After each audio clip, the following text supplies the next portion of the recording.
Ana. Un nombre que se susurra en el viento, una mujer grabada en la historia por su fe frente al dolor. Estaba casada con Elcana, quien la amaba, pero también tenía otra esposa, Penina. Penina fue bendecida con hijos, mientras que Ana permaneció sin hijos. Año tras año, la herida de la esterilidad se hacía más profunda. Ser estéril en ese tiempo era ser vista como maldita, incompleta. Ana cargó con este peso con una gracia que ocultaba el tormento interior. Si la esterilidad era una herida, entonces las acciones de Penina eran sal vertida directamente sobre ella. Cada palabra, cada gesto, era un recordatorio constante de lo que Ana no podía tener. Burlonamente, mira a mis hijos, Ana. ¿No son maravillosos? ¿No te gustaría tener uno propio? Ella hacía alarde de sus hijos, asegurándose de que Ana nunca olvidara sus supuestas deficiencias. Penina disfrutaba de su superioridad, usando a sus hijos como armas para herir a Ana. Susurrando para sí misma, ¿por qué, Señor? ¿Por qué no puedo tener un hijo? ¿Qué he hecho para merecer este dolor? Sin embargo, incluso frente a tal crueldad, el espíritu de Ana se negaba a ser extinguido. Su fe era su refugio, su fuerza en tiempos de desesperación. Sí, hubo lágrimas, momentos en que el dolor se sentía insuperable. Noches en las que el silencio era ensordecedor y la soledad, abrumadora. Pero debajo de todo, un destello de esperanza permanecía. Una pequeña llama que se negaba a apagarse, una creencia en que las cosas podrían cambiar. Ana sabía que su valor no estaba definido por su capacidad de tener hijos. Su identidad estaba en su fe, en su relación con Dios. Estaba definido por su fe inquebrantable en un Dios que la veía, que escuchaba sus llantos. Un Dios que, en su tiempo, respondería a sus oraciones. El templo se convirtió en el santuario de Ana. Fue allí donde ella derramó su corazón a Dios. Sus oraciones eran los gritos de su alma, el desahogo de un corazón que se rompía bajo el peso de la añoranza y la desesperación. Sollozando, Señor, si tan solo miraras la aflicción de tu sierva y te acordaras de mí, si no te olvidaras de tu sierva y me dieras un hijo. Imagina a Ana, sus hombros temblando por los sollozos, su voz apenas un susurro mientras le suplicaba a Dios. Ella no pidió riquezas ni fama, sino un hijo a quien amar, a quien criar. Su fe, aunque probada, permaneció firme. Durante una peregrinación a Silo, la desesperación de Ana alcanzó un punto álgido.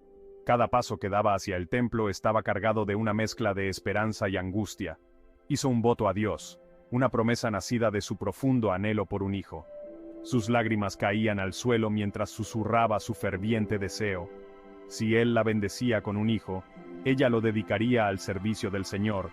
Este compromiso no era solo una promesa, sino un pacto sagrado que Ana estaba dispuesta a cumplir sin reservas. Susurrando fervientemente, Señor Todopoderoso, si te dignas mirar a tu sierva y te acuerdas de mí, si no te olvidas de tu sierva sino que le das un hijo varón, yo te lo entregaré para que te sirva todos los días de su vida. Prometo que su vida será dedicada a ti, y que crecerá en tu presencia. Este voto fue un testimonio de la fe de Ana. Su devoción era tan profunda que estaba dispuesta a sacrificar su mayor deseo por el bien mayor. Ella no solo estaba pidiendo un hijo, ella estaba declarando su confianza inquebrantable en el plan de Dios. Su esperanza brillaba a través de sus ojos, reflejando una fe que no podía ser sacudida. Su corazón dolía con el conocimiento de que si su oración era contestada, tendría que entregar a su hijo al templo. Sin embargo, Ana estaba dispuesta a soportar ese dolor, confiando en que su sacrificio sería recompensado con la bendición de Dios. La escena que se desarrolló a continuación es un conmovedor recordatorio de que incluso aquellos en posiciones de autoridad religiosa no son infalibles. A veces, incluso los líderes espirituales pueden malinterpretar las señales de angustia y dolor, confundiendo la desesperación con comportamientos inapropiados. Mujer, ¿hasta cuándo estarás ebria? Deja ya el vino. No es apropiado comportarse así en un lugar sagrado. Elí, el sumo sacerdote, observó las fervientes oraciones de Ana y confundió su angustia con embriaguez. En su mente, no podía concebir que alguien pudiera estar tan profundamente afectado sin la influencia del alcohol. La reprendió, asumiendo que estaba intoxicada en lugar de agobiada por el dolor. Su juicio fue severo y rápido, sin detenerse a considerar otras posibilidades. No, mi señor. Soy una mujer quebrantada de espíritu. Mi corazón está lleno de tristeza y desesperación. No he bebido vino ni licor, sino que he estado desahogando mi alma ante el Señor. Mis lágrimas son el reflejo de mi dolor, no de la embriaguez. No tomes a tu sierva por una mujer depravada, porque es la angustia y la aflicción lo que me ha hecho orar hasta ahora. Mi sufrimiento es profundo y mi oración es sincera. Pero Ana, en una muestra de notable compostura, corrigió a Elí. A pesar de su dolor, encontró la fuerza para explicar su situación con claridad y respeto. Ella explicó su situación, la profundidad de su dolor y la razón de su sincera oración. Sus palabras fueron un testimonio de su fe y su desesperación. Vete en paz, y que el Dios de Israel te conceda lo que le has pedido. Que tu fe sea recompensada y tu dolor aliviado. Elí, conmovido por su sinceridad y fe, la bendijo y la despidió con palabras de esperanza. Su corazón se ablandó al comprender la verdadera naturaleza de su sufrimiento. Fue un momento crucial, un recordatorio de que a veces incluso los más piadosos entre nosotros podemos juzgar mal los gritos de un alma herida. La compasión y la comprensión son esenciales para verdaderamente apoyar a aquellos que sufren. El tiempo, como siempre lo hace, siguió su curso.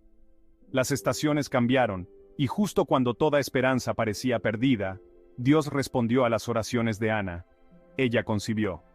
La mujer que había sido burlada por su esterilidad, ahora llevaba vida dentro de su vientre. Cuando su hijo nació, ella lo llamó Samuel, un nombre que significa Dios ha oído. Samuel no era solo un hijo, era un testimonio del poder de la oración y el amor ilimitado de un Dios que ve nuestras lágrimas, escucha nuestros llantos y responde en su propio tiempo. La historia de Ana nos enseña que el tiempo de Dios no siempre es el nuestro. Podemos clamar a Él en nuestro dolor, rogando por alivio, pero Él a menudo trabaja en un horario diferente. Esto no es porque sea indiferente a nuestro sufrimiento, sino porque sabe lo que es mejor para nosotros.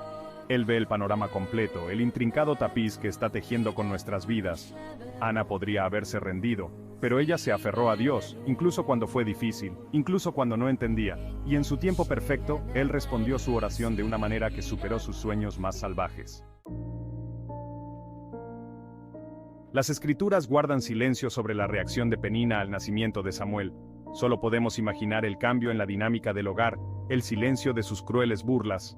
Quizás finalmente comprendió la profundidad del dolor de Ana, la crueldad de sus propias acciones. Cualquiera que sea su respuesta, una cosa es cierta, Dios había reivindicado a Ana. Él había mostrado su favor a la que se humilló ante él, que confió en su bondad incluso cuando no podía verla. Siglos después, la historia de Ana sigue resonando. Es un recordatorio eterno de que Dios nos ve, nos escucha y nos ama incondicionalmente. Nos enseña sobre la importancia de la perseverancia, de aferrarnos a la esperanza incluso cuando nuestras circunstancias parecen sombrías. El legado de Ana es uno de fe, humildad y confianza inquebrantable en el plan de Dios. Su historia es un estímulo para cualquiera que se haya sentido perdido, solo u olvidado. Que todos nos esforcemos por vivir con la misma fe inquebrantable que definió la vida de Ana, sabiendo que incluso en nuestros momentos más oscuros, Dios está obrando todas las cosas para nuestro bien.